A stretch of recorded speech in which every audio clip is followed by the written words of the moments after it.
Live with studios in Midland and Odessa, you're watching CBS7 First Alert News at 9 on the CW West Texas. We watch them grow up and we make them into what we want them to be. We work on showmanship, and it's just really cool to get to see all of our hard work pay off in the end. It's stock show season. Coming up in just a few minutes, we have continuing coverage on the Sandhills Stock Show and Rodeo, plus a look ahead at the Midland Livestock Show. Thanks for joining us for CBS7 News on the CW, and thanks for joining us live on the CBS7 YouTube. I'm Lauren Munt, and we start tonight with a story we first brought you last night on CBS7. You'll remember we told you yesterday that Pilot Water Solutions wanted to place several saltwater disposal wells near the city of Winkler County's water supply, but the city protested. The case was set to appear in front of the Texas Railroad Commission next week, but yesterday the settlement was filed. In previous court documents, the city argued it should have the right to protest Pilot's SWDs because an accident near T-Bar Ranch could pollute the water. Last year, the city protested that some of the 18 SWD permits Pilot Water Solutions proposed, but this settlement allows for 4 saltwater disposal sites that are further away from the reservoir, with 6 to 8 more possible with the city's approval. As you move to the west, which is this direction, the reservoir goes away. Pinches out, it's gone. But old wells that have been drilled, vertical wells that have been drilled throughout the 60s, the 70s, the 80s, the 90s, a lot of them we have no idea how they were cased in cement. This settlement includes Pilot paying $400,000 for monitoring of their disposal wells, plus groundwater monitoring wells to check all of the reservoir's water. Pilot has also agreed to pay to plug 2 old leaky wells. Dufford says these monitoring systems mean the water will be safer than ever before. The groundwater monitoring is what the city really pushed for, and that will put groundwater wells at mid to deep areas in our water source, and we'll constantly be testing that monthly, quarterly, different testings to ensure that our chlorides and our TDS isn't changing from what the rest of the ranch is doing. The city says that Pilot will not inject until the monitoring systems are in place. According to Dufford, the city will also benefit several $1 million from this agreement. Pilot Solution released a statement to CBS7. You can read that. It's up on our website, cbs7.com. And an update for you now on Senate Bill 22, which passed during the 88th Texas legislation last year. The bill provides financial assistance to qualified sheriff's offices in rural counties. And today at the first Midland County Commissioners of the new year, they discussed that bill and raising officers' salaries. After 45 minutes of discussion, Midland County Commissioners voted 4-1 to approve both. According to Texas Capitol website, a qualified county may apply for the SB 22 grant no later than 30 days after the first day of their fiscal year. Anybody under 200,000 will get 500,000. That's where we fall in. So we're 170,000 population, and so we qualify for the 500,000 grant. That $500,000 will bump pay by 7%, and Midland County has a population of over 100,000. According to MDC, 34% of the workers in Midland are in either mining, lodging, and/or construction. The pay increase is meant to help the sheriff's office compete with those. And we're competing with the oil field out here, and we're also competing with Odessa PD and Midland PD, who just got some bumps in their salaries to their officers because it's so important. Safety is important in Midland County, and we need to get more deputies out on the streets, and we need to retain those deputies with experience to keep these people safe. With this grant from the state, the officers that are eligible to receive the 7% increase include the sheriff, deputies who write tickets, and jailers. However, only the deputies who write the tickets are getting a raise, and according to Sheriff Kreiner, the jailers are already the highest paid in the state. Eligible employees will get their raise starting Sunday, January 7th. And the Midland YMCA has received $1 million donation from the FMH Foundation to start their capital campaign to expand. The campaign will allow the YMCA to expand north of Midland and to meet the needs of families who are looking for after-school programming. The Midland YMCA has been raising money since July with the goal to raise $7 million. This grant will help start the construction of the new state-of-the-art facility this year. The donation from F. Marine Hall Foundation is the biggest grant the YMCA has received so far. It's a big deal. It's obviously very important to have support from your local community members and foundations, and obviously $1 million goes a long way to helping with construction and renovation costs at the new facility. You have to kind of have that foundational grant to build on. And when you go to people to raise money, they're going to want to know, is this thing going to make it to the end zone or not? Well, when you have a boost like that, you can say, yes, it will. The YMCA is aiming to raise another $2.8 million in order to reach their goals. Many Midlanders raised concern about the infrastructure on Golden Gate Drive, saying that the YMCA there would increase traffic and noise pollution. But in October, the Midland City Council approved the preliminary place for the facility. The new YMCA will start construction this year and should be completed in 2025. And it's time to take a look at weather with Chief Meteorologist Tom Tieferteller. Tom, it was foggy out there today. Are we going to see more of that? Yes, we are. First thing in the morning, looking at some areas of fog trying to develop.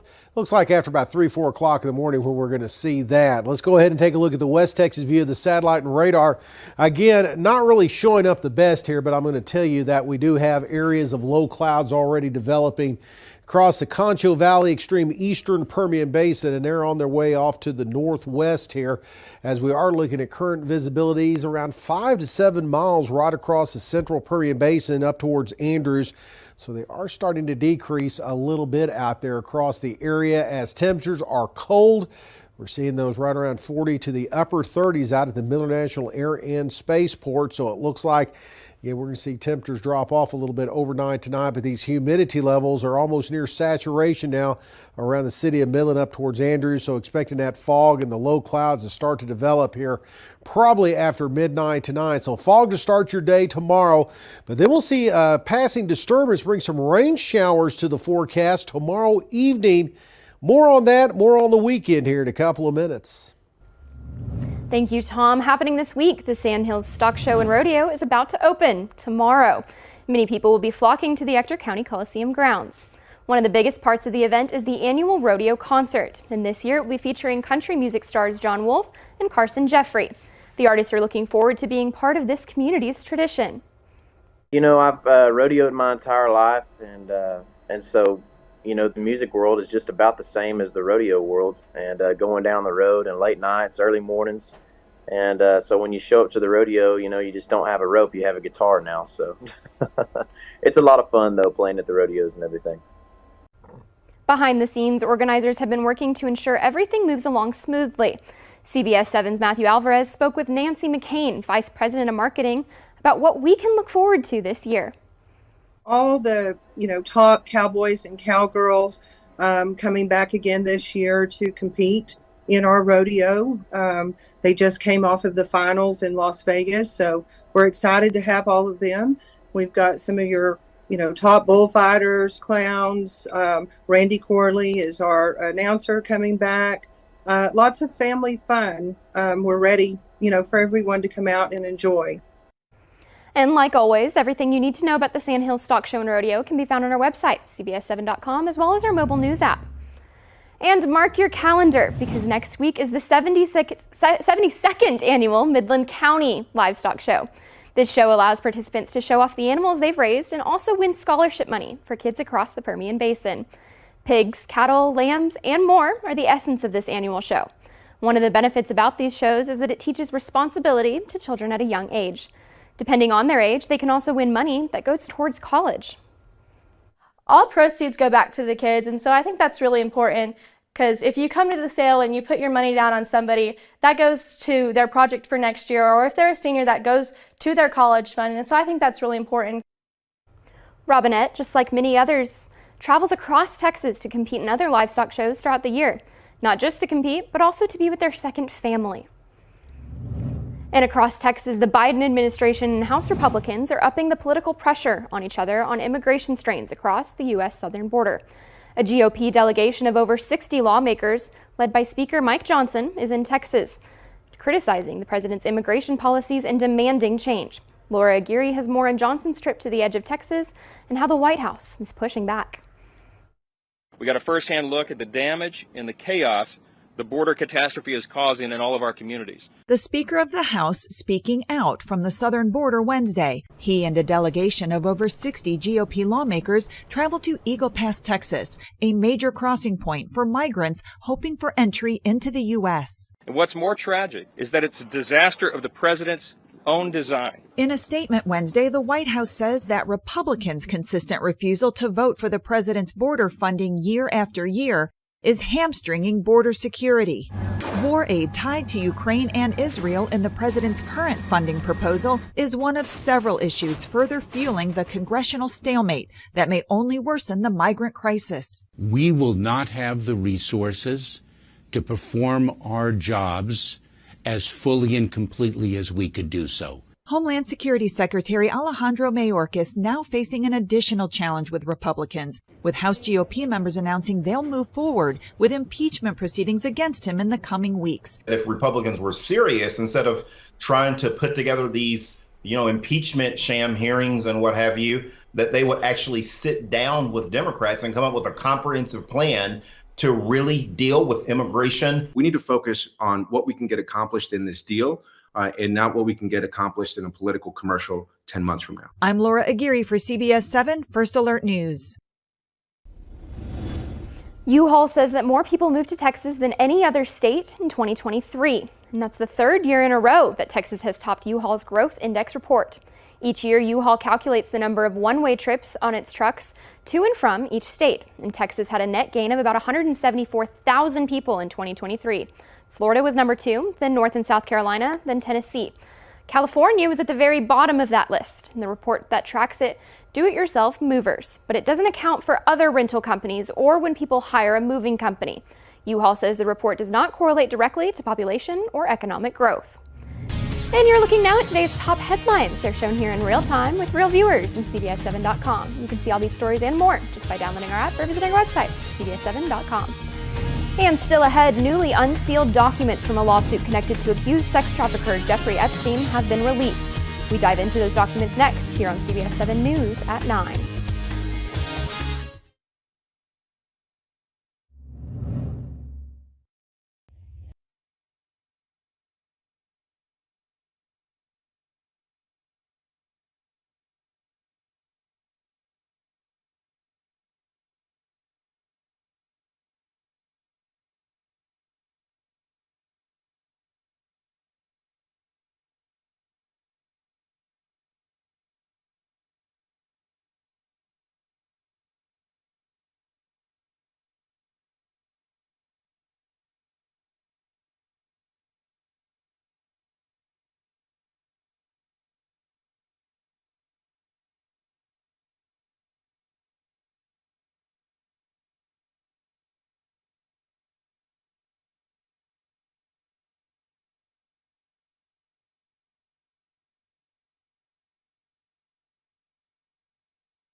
The wait to learn who kept company with convicted sex offender Jeffrey Epstein is heating up.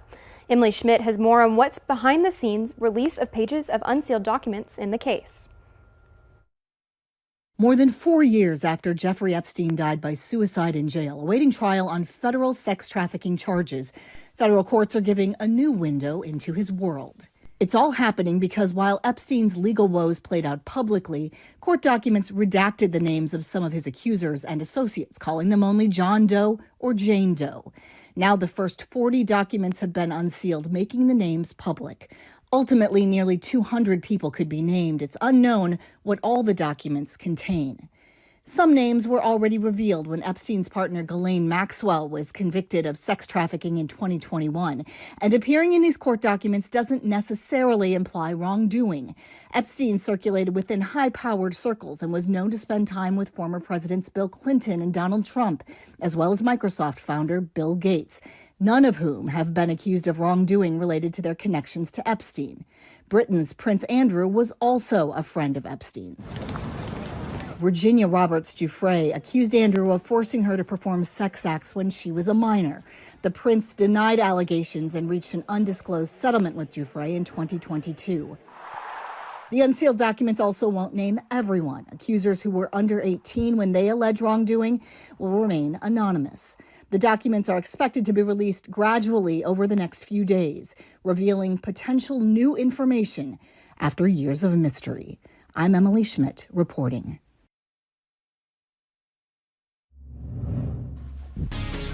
Well, we are going to be looking at areas of fog developing into the overnight hours early in the morning, so let's get ready for that. Plus a few rain showers on the way too. Coming up next, we'll talk all about that.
Now, from the CBS7 First Alert Weather Center, here's Chief Meteorologist Tom Tiefertiller.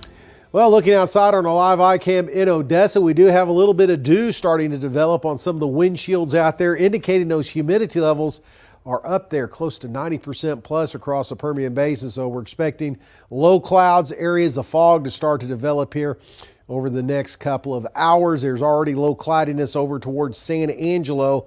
That's going to build off to the northwest. Probably after midnight in towards the Permian Basin is when we'll see things start moving across the area. Then our attention is going to turn to this storm system here. You can see it's spinning right around Las Vegas. That is headed towards West Texas here over the next 24 hours. And it's going to bring some rain showers, maybe even a rumble of thunder to the forecast. The mountain areas could see a few snowflakes mixed in with this system as it does roll across. But it's going to be a quick mover, so it's going to clear out just in time for the weekend. Right now across the state, pretty quiet. You can see where some of that low cloudiness is still hanging on from around, the coastal bend, south central Texas, back into the Concho Valley, into the hill country too.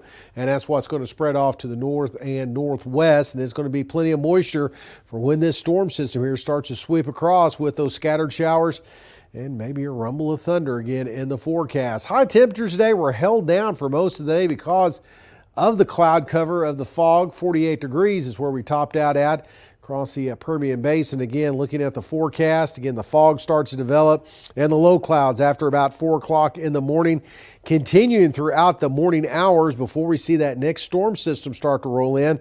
By about 4 or 5 o'clock, seeing some showers move across the area and starting to clear out a little bit by 7 o'clock. And again, as it moves through the mountain areas, that's where we could be looking at a snowflake or two, but not expecting any travel issues or any accumulations with this. And this will be moving through very quickly, so things clearing out for Friday. Visibility's first thing in the morning, below a mile across many areas, central eastern Permian Basin into southeast New Mexico. And then we'll see things improve after 12 noon. So cold, foggy, cloudy overnight tonight as temperatures will hold into the mid to upper 30s. Those clouds hang on for most of the day tomorrow with rain showers by the afternoon after about 3 o'clock or so. But then a front clears through the area on Friday, and that's going to make for nicer conditions just in time for your weekend. Still ahead, if improving your finances is a part of your New Year's resolution, you're going to want to stick around to hear some tips on downsizing your debt. That's next here on CBS 7 News at 9.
It's a new year, but Americans' reliance on credit cards and their high balances have carried into 2024.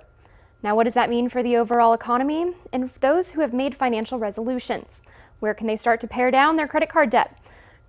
Karen Kaifa is in Washington with some details. The numbers are still trickling in, but Americans were on track to spend a pretty hefty amount over the holidays. So if you are looking to tackle holiday debt or debt that has piled up amid higher inflation, experts say there are some steps you can take right now. For millions of Americans, lingering credit card debt follow their finances into the new year. Even if it just happened over the holidays or it happened over the last couple of years, you need to get rid of that debt.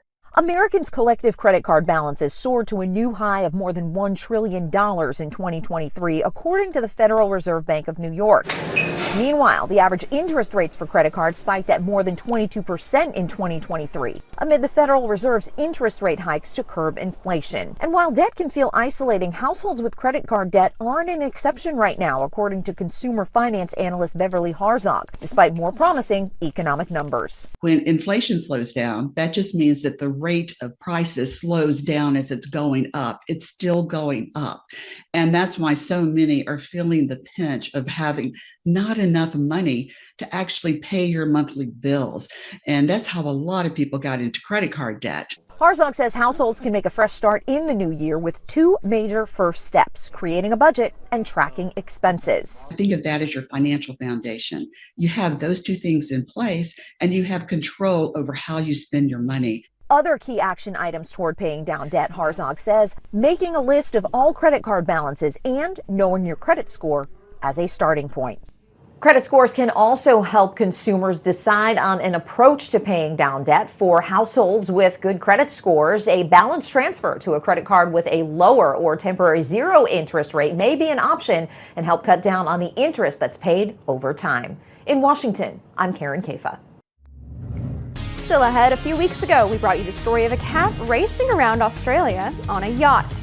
Next year on CBS7 News at 9, we have an update on the feline sailor's adventure.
All right, Tom, before we go, we've got an update. The last boat to finish the Sydney to Hobart yacht race crossed the finish line today, carrying one of the most treasured crew members, Ollie the cat. The dock was lined with well-wishers cheering on Ollie and the rest of the crew. Ollie and his owner, Bob Williams, have sailed around the country for the past 5 years. Williams describes Ollie as his friend and mate, like first mate. You have to be impressed with that, though. That cat would be nervous around that water. Hung out the whole time. Yeah, and on a boat. I think that's awesome. That is. He's that's so cute, very too. Very interesting. Oh, my goodness. That cat's Anyway. Is it good sailing weather in West Texas? Not really, not with the fog. Fog's a bad thing for that, and travel too. Slow down, allow yourself a little extra time in the morning hours. Use those low beams because we are going to be dealing with fog early on. That's going to change over to some rain showers in the forecast by the afternoon as temperatures going to stay. It's going to be a chilly, wet day tomorrow. All right. Well, thanks for watching CBS 7 First Alert News at 9 on the CW.